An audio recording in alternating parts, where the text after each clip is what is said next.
Bismillahirrahmanirrahim. Assalamualaikum warahmatullahi wabarakatuh.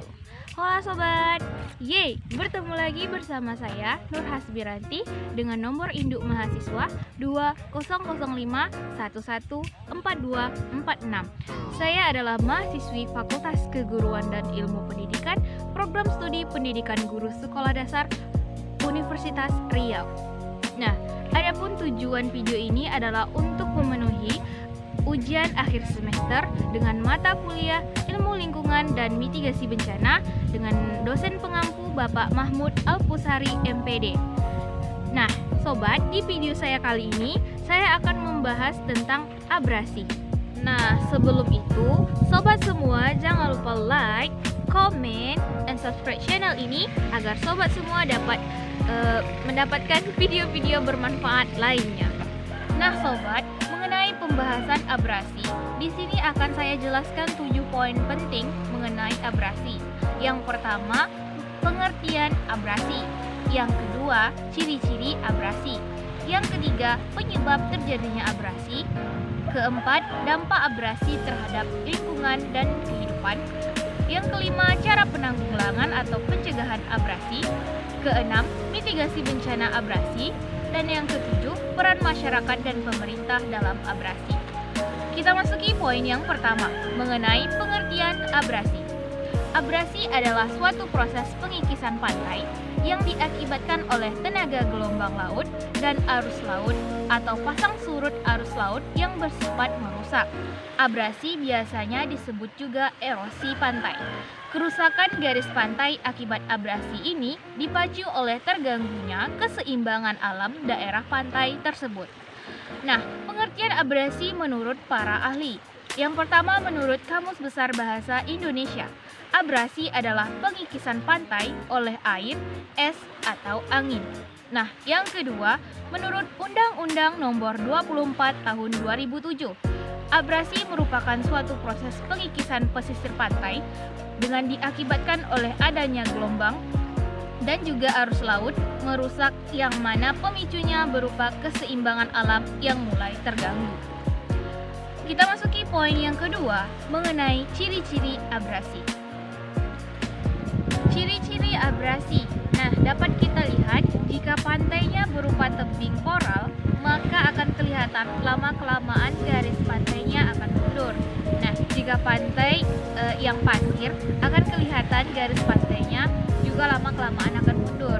Nah, biasanya ciri-ciri yang paling menonjol itu dari abrasi, sobat, yaitu arusnya yang kuat. Karena dengan arus yang kuat itu dapat menyebabkan terjadinya abrasi. Nah, poin yang ketiga nih sobat, yaitu penyebab terjadinya abrasi.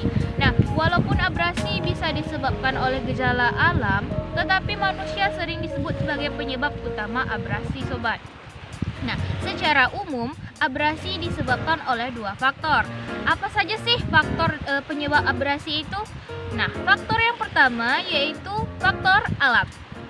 Faktor yang kedua yaitu faktor manusia. Kita bahas faktor yang pertama, yaitu faktor alami. Nah, faktor-faktor alami yang dapat menyebabkan abrasi yakni adanya arus gelombang yang terjadi akibat pasang surut air laut, sehingga lama-kelamaan mengikis tepian pantai.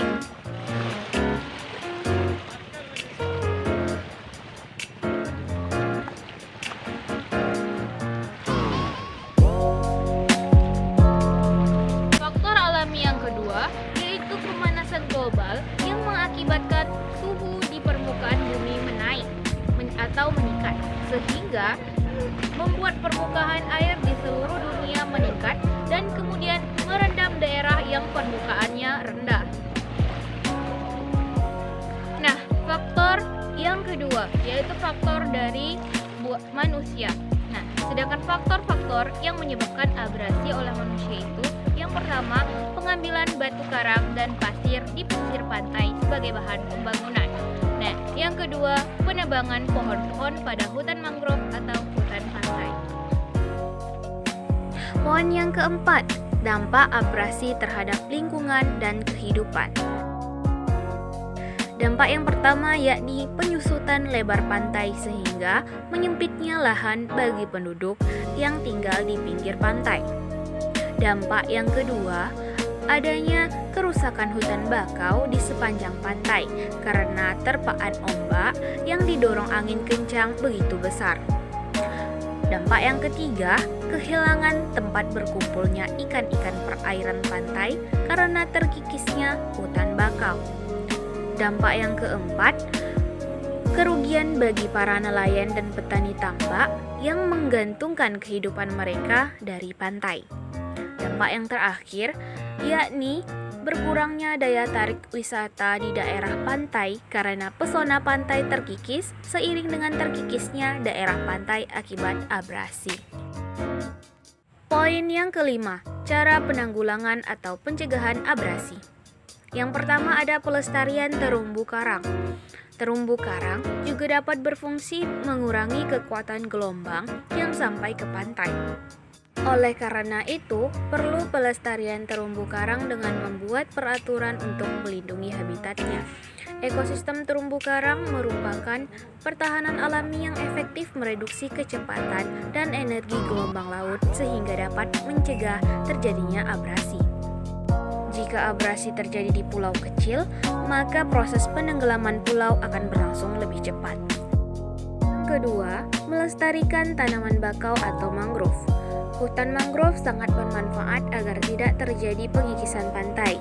Fungsi dari tanaman bakau atau mangrove yaitu untuk memecah gelombang yang menerjang pantai dan memperkokoh daratan pantai. Selain untuk mempertahankan pantai, mangrove juga berfungsi sebagai tempat berkembangbiakan ikan dan kepiting.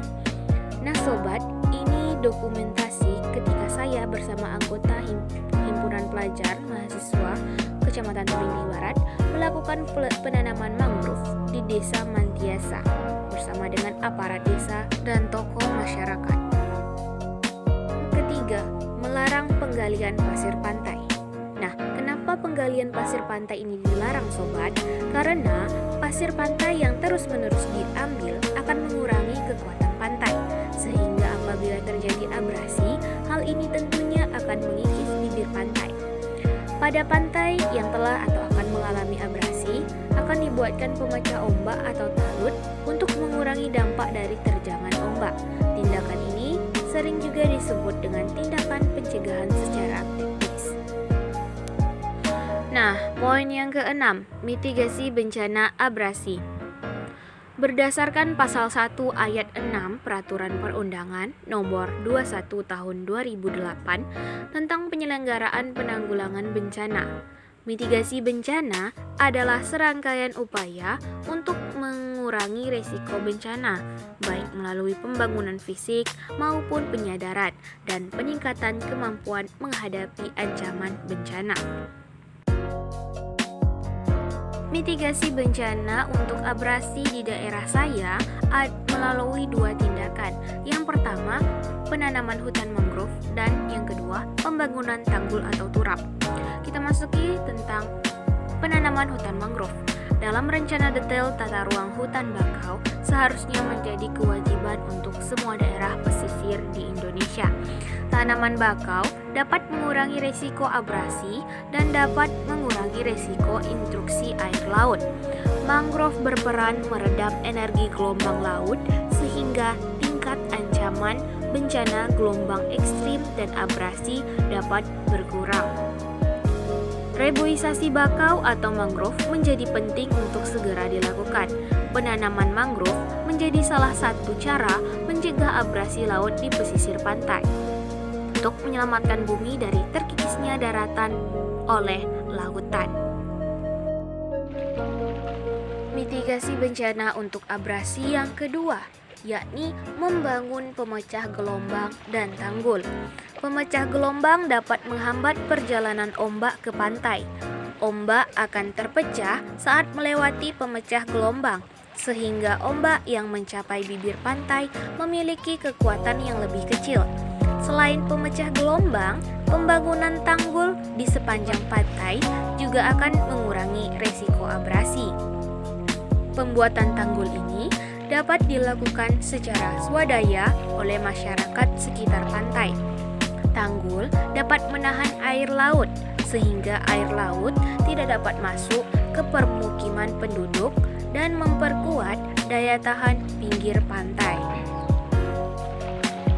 Nah, sobat, inilah bentuk penanggulangan untuk mitigasi bencana abrasi di daerah saya, tepatnya di Kabupaten Kepulauan Meranti, Desa Alai. Di sini kami membangun turap atau penanggul untuk gelombang abrasi, sehingga hal ini dapat mencegah gelombang abrasi yang kuat. Nah, sebelum itu di samping datarannya sobat dapat dilihat bahwa di sini itu diletakkan batu-batu besar untuk menghalang gelombangnya.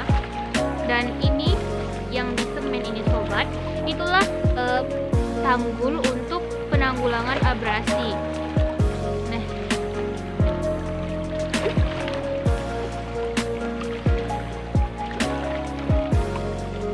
Sebenarnya sobat, tanggul ini panjang menghubungkan dua desa, dari Desa Mekong dan Desa Alai.